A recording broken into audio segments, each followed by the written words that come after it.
Hello guys! Andito po tayo ngayon sa Kalayaan Park, Taytay Rizal. At makikita nyo po, Paskong Pasko na po dito. Ayan, sobrang ganda po dito guys. Ang ganda ng mga pailaw nila dito. Ayan.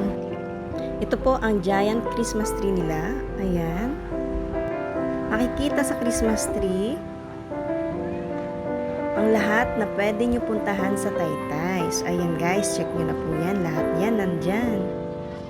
At ito naman po ang bahay ni Papa Jesus. Yan ang tinatawag natin na sabsaban ba? Ayun po. So, ayan guys. At ayan po, may nakasulat na Smile Taytay. So, bawal po dito ang sad. Kaya kailangan lagi kang nakasmile. Makikita nyo po dito ang blue at white roses. Ayan po, sobrang dami po niyan. Ayan. Hindi pa po tayo nakakapasok sa loob ng park. Sobrang dami po ng tao dito. Thank you for watching guys. Huwag niyo pong kalimutan na panoorin hanggang dulo. Thank you.